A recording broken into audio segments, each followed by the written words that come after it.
जब टूटने लगे हौसला तो ये याद रखना, बिना मेहनत के हासिल तक तो ताज नहीं होते।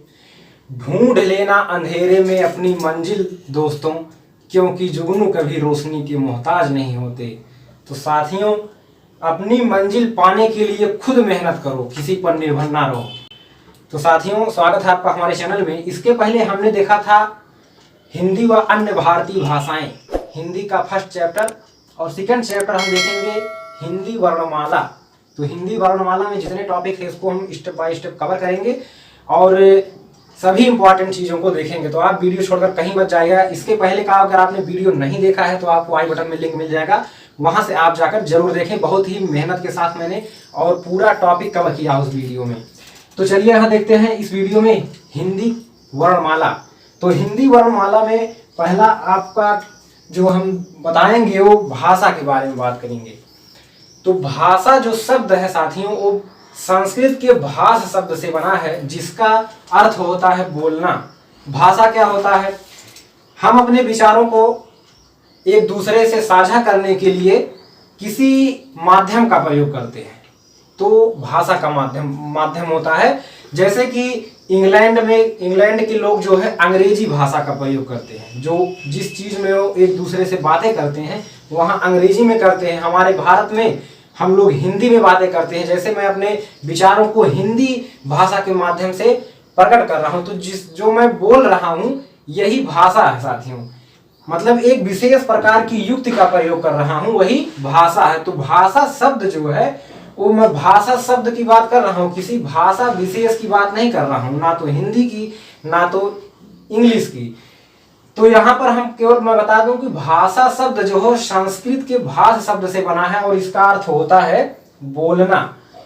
तो भाषा की सार्थक इकाई क्या है? वाक्य। जैसे हम कोई चीज किसी से कहेंगे, बोलेंगे, अपने विचारों को प्रकट करेंगे, तो एक वाक्य के रूप में हम बोलेंगे, ना कि जैसे मैंने कह दिया राम। अब राम से कुछ नहीं आपको समझ में आया कि हम राम के बारे में क्या कहना चाहते हैं। लेकिन अगर मैंने कह दिया कि राम स्कूल जा रहा है, तो आपको ये पता चल रहा है कि राम इस वक्त स्कूल जा रहा है। तो हम वाक्य में जो है भाषा की सार्थक इकाई जो है वो वाक्य है। इसके बाद जो सूक्ष्मतम इकाई क्या है? ध्वनि या वर्ण। तो सबसे बड़ी जो सार्थक इकाई है भाषा की वो क्या है? वाक्य है। इसके बाद उपवाक्य है। उपवाक्य क्या होता है अभी मैं आपको स्टेप बाय स्टेप समझा देता हूं। वाक्य, उपवाक्य, पदबंध है। इसके बाद उपवाक्य से छोटा पदबंध होता है और पदबंध से छोटा पद या जिसे हम शब्द कहते हैं। इसके बाद शब्द या पद से छोटा क्या होता है? अक्षर होता है, और अक्षर से छोटा ध्वनि या वर्ण होता है। अब आप कहेंगे कि वाक्य और उपवाक्य पदबंध क्या है? तो जैसे मैंने कह दिया कि राम ने कहा कि श्याम बहुत अच्छा लड़का है। श्याम बहुत अच्छा लड़का है। तो इसमें मैं बता देना चाहता हूं कि जैसे राम ने कहा कि, अब इतना आपका उपवाक्य हो सकता है, और इतना जो बचा इसे अगर हम केवल कहें कि राम बहुत अच्छा लड़का है, तो ये आपका क्या हो जाएगा? ये भी उपवाक्य हो सकता है और ये भी, क्योंकि दोनों अलग अलग चीजें हैं। और दोनों को जब मिला देंगे हम, तो एक जब सार्थक शब्द, सार्थक वाक्य जिससे हम किसी भाव को समझ सकते हैं, जब वो बनने लगेगा तो वाक्य हो जाएगा। लेकिन जब हम छोटे में किसी चीज को कह दें, जैसे मैंने कह दिया राम ने कहा कि, अब ये आपका उपवाक्य हो गया। इसके बाद पदबंध क्या है? जैसे राम नगरी, अगर कोई शब्द है राम नगरी, तो इसमें दो शब्द हैं, राम और नगरी, तो ऐसे जो है ये पदबंध हो गया। इसके बाद अगर हम इसमें से एक शब्द उठा लेते हैं राम, तो ये आपका क्या हो जाएगा? पद, या जिसे शब्द कहते हैं। राम क्या है? एक शब्द है। इसके बाद आपका आता है अक्षर। अक्षर जो है, अब जैसे राम में कितने अक्षर हैं? दो अक्षर हैं, राम और रा और माँ है। क्या है? राम में कितने अक्षर हैं? रा है और माँ है। ठीक, राम में। तो ये मिलाकर आपका राम बन जाता है। लेकिन इसमें अगर हम पूछा जाए कि कितने ध्वनि या वर्ण है, तो कितने ध्वनि या वर्ण है, तो जैसे आपका इधर रा हो गया, इस पे आ की बड़ा आ की मात्रा लगा है, और माँ है, और ये आपको पता है कि अगर किसी व्यंजन में से हम स्वर को निकाल देते हैं तो नीचे हलंत लग जाता है। तो यहाँ पर आप माँ देखिए, और यहाँ माँ में भी छोटा आ छिपा हुआ है, क्योंकि सभी जो व्यंजन है, सभी व्यंजनों में छोटा आ की मात्रा लगा रहता है, उस उच्चारण करते समय हम देखते हैं। तो आगे अभी इसके बारे में बात करेंगे हम। तो जैसे कोई भी शब्द हो गया, जैसे आपका हो गया श्याम, तो इसमें कितने ध्वनियां वर्ण हैं, ये आपका ये हो गया, या हो गया, आप एक आ की मात्रा, और फिर माँ, और फिर छोटा आ माँ में, ठीक। तो 1 2 3 4 5, तो 5 जो है ध्वनियां वर्ण हो जाएंगे अगर पूछा जाएगा। और अक्षर जो है जिसे सिलेबल अंग्रेजी में कहते हैं, तो अक्षर कितने हैं, 1 2 3 अक्षर हैं, ठीक। तो चलिए देखते हैं आगे। तो इतनी जानकारी मुझे उम्मीद है आपको समझ में आई होगी। तो अगर समझ में आया तो वीडियो को लाइक कर दें, और चैनल पर नए हैं तो सब्सक्राइब जरूर करिएगा, क्योंकि ऐसे ही अन्य वीडियो आपको लगातार मिलती रहेगी। हमारे चैनल के प्लेलिस्ट में जाकर आप जो है बहुत ही बेहतरीन संजय सर के द्वारा हिंदी की वीडियो आप देख सकते हैं ट्रिक के माध्यम से, और जो है आपको जीके जीएस की ट्रिक मिल जाएगी, और मैथ के ट्रिक्स कुछ मिल जाएगी। तो प्लेलिस्ट में जाकर जरूर देखिए। तो इसके बाद आपका आता है, जो अगर प्रश्न आता है, प्रश्न जरूर आता है, ऐसे प्रश्न आते हैं कि हिंदी में सार्थक इकाई क्या है, भाषा की सार्थक इकाई क्या है, तो वाक्य है। और अगर पूछ लिया जाता है कि भाषा की सबसे न्यूनतम या सूक्ष्मतम इकाई क्या है, तो हम ऑप्शन में लगाएंगे ध्वनि या वर्ण, ऑप्शन में रहेगा वही लगा देंगे, चाहे ध्वनि रहेगा या तो वर्ण रहेगा। अगर पूछ लिया जाए कि भाषा की सबसे छोटी सूक्ष्मतम सार्थक इकाई क्या है, तो क्या है आपका पद या शब्द, पद या शब्द। सार्थक इकाई जब पूछेगा सूक्ष्मतम, तो पद या शब्द ऑप्शन में रहेगा, उसको लगाएंगे। ऐसे प्रश्न परीक्षा में कई बार पूछे जा चुके हैं, इसलिए मैंने बता दिया, आप इसको ध्यानपूर्वक नोट कर लीजिएगा। इसके बाद अब हम बात करेंगे हिंदी वर्णमाला की। हिंदी वर्णमाला, वर्ण क्या है, वर्ण अभी मैंने बताया आपको कि भाषा की सबसे सूक्ष्मतम इकाई जो है वो आपका ध्वनि या वर्ण है। और वर्णमाला, इन्हीं व्यवस्थित वर्णों के क्रम को जो है हम वर्णमाला कहते हैं। अब मानक हिंदी वर्णमाला, अब हिंदी में जो है वर्णमाला का क्या क्रम है, कितने अक्षर आते हैं, इसके बारे में हम देख लेते हैं। तो मानक हिंदी वर्णमाला जो माना जाता है, तो मूलतः हिंदी में जो है उच्चारण के आधार पर 45 वर्ण, 10 स्वर और 35 व्यंजन, उच्चारण के आधार पर जो है 45 वर्ण माने जाते हैं, जिसमें 10 स्वर और 35 व्यंजन शामिल है। इसके बाद लेखन के आधार पर 52 वर्ण है, जिसमें 13 स्वर हैं, 35 व्यंजन है और 4 संयुक्त व्यंजन है। अब स्वर क्या है, स्वर आपका कौन कौन से हैं, तो छोटा आ से आहा तक, जैसे छोटा आ, बड़ा आ, छोटी ई, बड़ी ई, ऐसे ऐसे आहा तक आपके जितने भी वर्ण आते हैं वो क्या है, आपके स्वर हैं। और व्यंजन क्या है आपका, का वर्ग, का, खा, गा, घा, और इसके बाद चा वर्ग, टा वर्ग, ता वर्ग, पा वर्ग, ये सब जो है आपके व्यंजन में आते हैं। और इसी में जो है आपके टा वर्ग में 2 अक्षर हैं, डा और ढा, ये जो है क्या कहलाते हैं, द्विगुण व्यंजन कहलाते हैं, क्योंकि ये 2 गुण जो है उत्पन्न करते हैं। भाषा में प्रयोग करते समय 2 प्रकार से प्रयोग किए जाते हैं, एक ऐसे रहता है डा, और एक नीचे बिंदी लगा रहता है, इस प्रकार से प्रयोग किया जाता है। और इसी में भी ऐसे बिंदी लगा रहता है, तो ढोलक में लिखते हैं तो ये लिखते हैं, और कभी कभी ये नीचे बूंदी लगा रहता है, तो ये 2 प्रकार से प्रयोग किए जाते हैं। तो इसलिए इन्हें जो है द्विगुण व्यंजन कहते हैं, या उत्क्षिप्त व्यंजन भी कहते हैं, मैं आगे बताऊंगा आपको, ठीक है। इसके बाद आपका आता है अंतस्थ व्यंजन, इसी व्यंजन में ही ये सब आते हैं, ठीक। तो अंतस्थ व्यंजन क्या है आपके, या, रा, ला, वा। ये पूछा जाता है कि नीचे 4 ऑप्शन दिए रहेंगे, उसमें से पूछा जाएगा कि निम्नलिखित में से कौन सा अंतस्थ व्यंजन है, या पूछा जाएगा कौन सा अंतस्थ व्यंजन नहीं है। तो इसी में से एक ऑप्शन रहेगा, आपको टिक करना रहेगा। तो अंतस्थ व्यंजन कौन है, या, रा, ला, वा, आप याद कर लीजिए। ठीक, इसके बाद आता है ऊष्म व्यंजन। ऊष्म व्यंजन कौन है, सा, सा, हा, यानी कि तीनों सा और हा जो है वो क्या कहलाते हैं, ऊष्म व्यंजन कहलाते हैं। इसमें भी प्रश्न आता है कि निम्नलिखित में से ऊष्म व्यंजन है, तो 4 इधर से कोई दे दिया रहेगा और एक इसमें से रहेगा, तो उसमें जो तीनों सा और हा में से एक रहेगा उसी को आपको टिक करना है। इसके बाद आपका आता है संयुक्त व्यंजन। संयुक्त व्यंजन कौन कौन से हैं, छा, त्रा, ज्ञा और श्रा, यानी कि हिंदी वर्णमाला के लास्ट के जो है चारों अक्षर जो है वो क्या है, छा, त्रा, ज्ञा और श्रा, ये जो है संयुक्त व्यंजन है। अब इन्हें संयुक्त व्यंजन क्यों कहते हैं, ये जो है दो व्यंजनों से मिलकर बने होते हैं। क्या होता है, ये दो व्यंजनों से मिलकर बने होते हैं, इसलिए इन्हें संयुक्त व्यंजन कहते हैं। जैसे आप देखिए छा, ये छतरी वाला छा है, छाता वाला छा नहीं साथी। ये छा जो है आपका किससे मिलकर बना है, आधा का और खट्टी सा से मिलकर बना है। ठीक, इससे मिलकर बना है छा। इसके बाद आपका आता है त्रा, ये आपका मिलकर बना है आधा ता और रा से मिलकर बना है। ठीक, परीक्षा में पूछा जाता है कि छतरी किन दो व्यंजनों से मिलकर बना है, तो आधा का और शा से, ऐसे ये भी पूछे जाते हैं। तो त्रा जो है किससे मिलकर बना है, आधा ता और रा से मिलकर बना है। इसके बाद आपका आता है ज्ञा।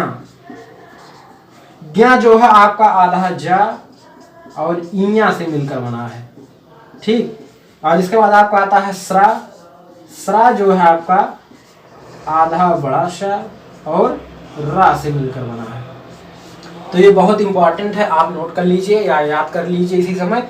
तो छा जो है आपका किससे मिलकर बना है, आधा का और खट्टी सा से, और ये जो है त्रा मिलकर बना है आधा ता और रा से। ज्ञा जो है मिलकर बना है आधा जा और इया से, और श्रा जो है मिलकर बना है आधा बड़ा शा और रा से मिलकर बना है।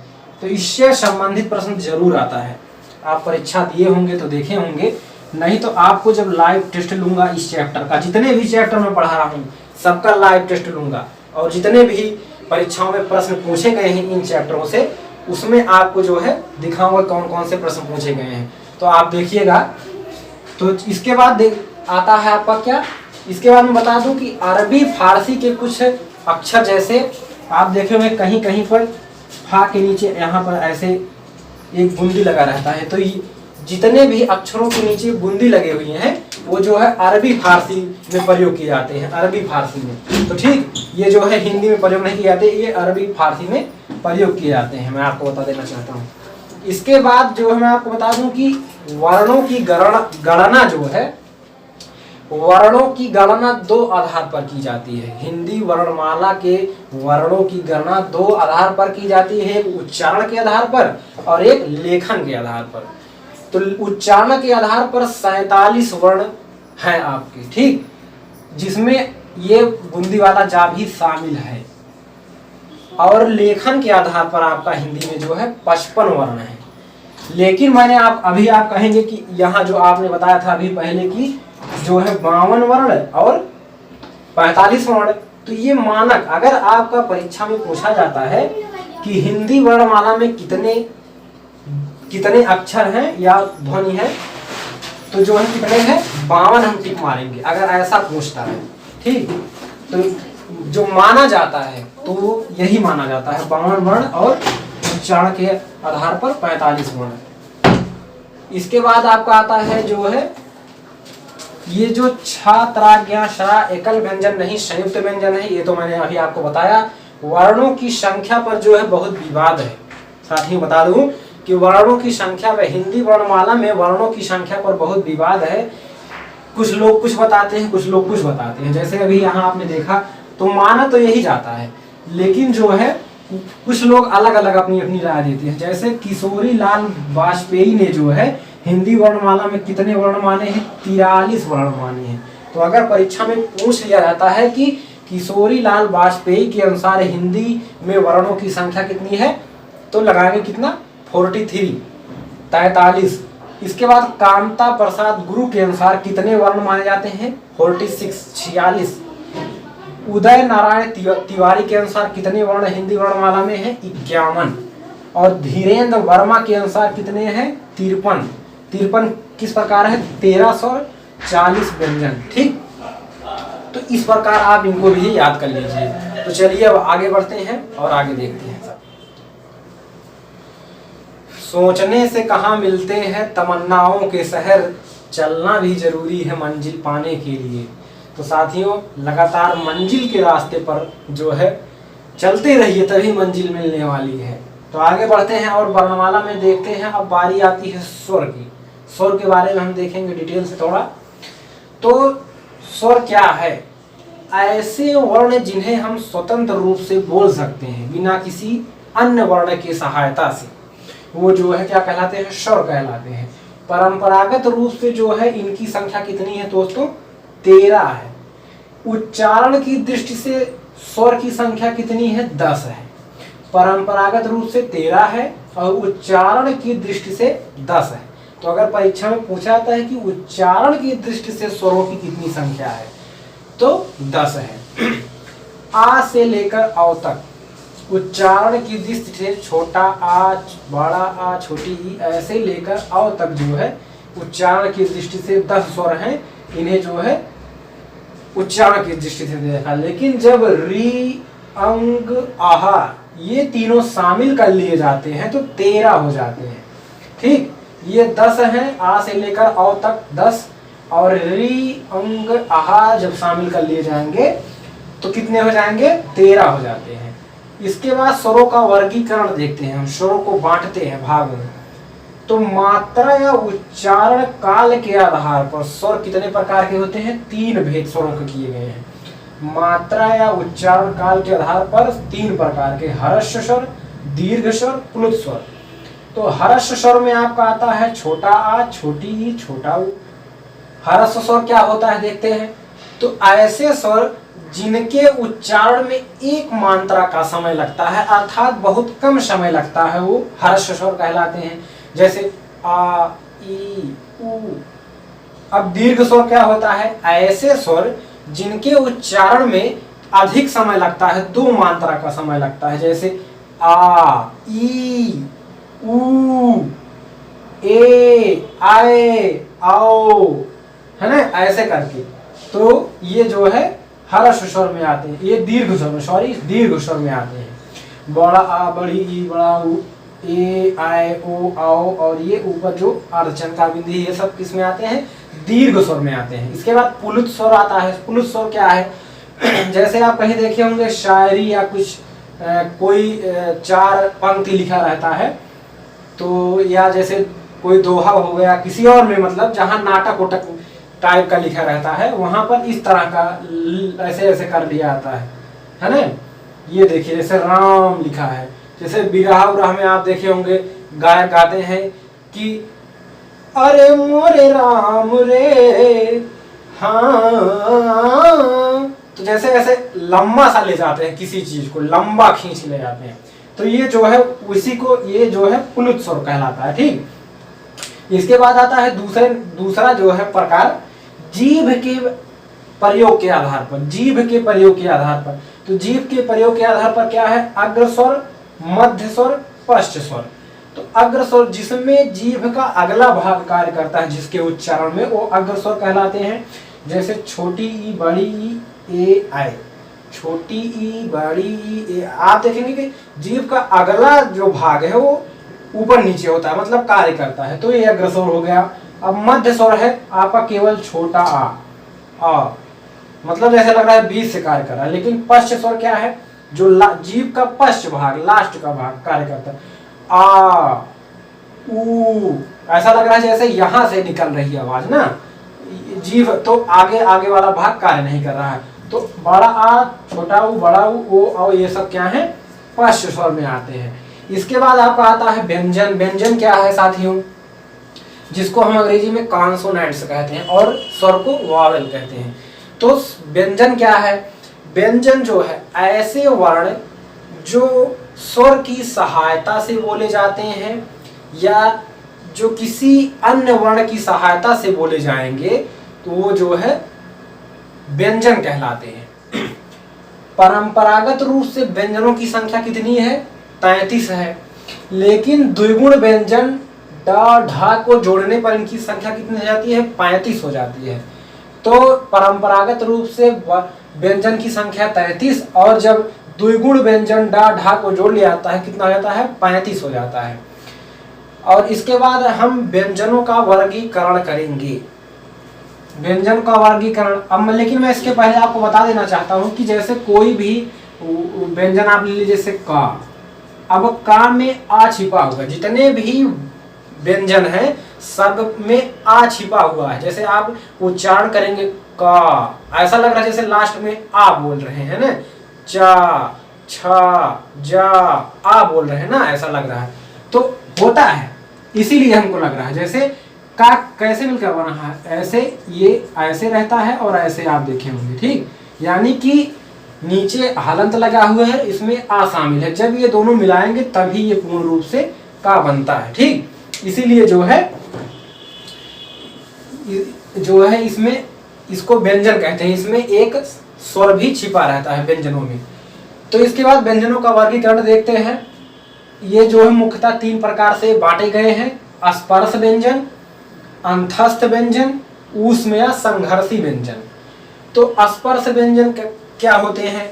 ऐसे व्यंजन जिनका उच्चारण जो है करते समय वायु जो है फेफड़ों से होते हुए मुंह में जब आती है तो किसी ना किसी भाग से टकराकर जो है बाहर निकलती है, घर्षण करते हुए बाहर निकलती है। तो उसे छूकर, जिसे कहते हैं हम, छूकर बाहर निकलती है, स्पर्श करके बाहर निकलती है, तो स्पर्शी व्यंजन वो हो गए।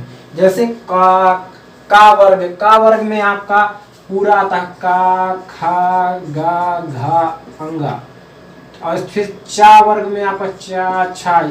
इसी प्रकार टा वर्ग, ता वर्ग, पा वर्ग, ये सब तो आप जानते होंगे। टा वर्ग में कौन कौन अक्षर आते हैं, इन सबको बताने की जरूरत नहीं, टाइम वेस्ट करने की। तो का वर्ग, चा वर्ग, टा वर्ग, ता, पा वर्ग, ये सब क्या है? स्पर्शी व्यंजन है। यानी कि इनके उच्चारण में वायु जो है निकलती है तो किसी एक मुख के किसी एक भाग को जो है स्पर्श करते हुए बाहर निकलती है। इसके बाद आता है आपका दूसरा अंतस्थ व्यंजन। इसमें आपका क्या है? या, रा, ला, वा। इसके पहले भी मैंने अभी बताया था। तो या, रा, ला, वा क्या है? अंतस्थ व्यंजन है। इसके बाद आपका है तीसरा ऊष्म या संघर्षी व्यंजन। तो तीनों सा और हा ये जो है ऊष्म या संघर्षी व्यंजन कहलाते हैं। श, स, श, हा, यानी कि तीनों जो है ये ऊष्म या संघर्षी व्यंजन कहलाते हैं। इसके बाद आपका आता है, इसके नीचे आपका आता है 2 और, जैसे उत्क्षिप्त व्यंजन। उत्क्षिप्त व्यंजन क्या है आपके? डा और ढा, द्विगुण व्यंजन जिन्हें कहा जाता है। तो ये हिंदी में विकसित व्यंजन है, ये जो है संस्कृत में नहीं थे पहले, ठीक। इसके बाद आपका आता है अयोग वाह। अयोग वाह क्या होता है? अनुस्वार। अनुस्वार क्या है? जैसे ये ऊपर बिंदी किसी के ऊपर लग गया तो ये अनुस्वार है। या कंकड़ हम लिखते हैं तो ऊपर बिंदी लगा है, ये अनुस्वार है। और ये जो है, और इसके बाद आपका है अयोग वाह में आपका आता है विसर्ग। विसर्ग, तो ये जो है व्यंजन के वर्गीकरण हो गए। अभी इस वीडियो में देखेंगे और आगे देखना है हमको सघोष, अघोष और महाप्राण, अल्पप्राण और सभी जो है वर्णों के उच्चारण स्थान हम देखेंगे, ठीक।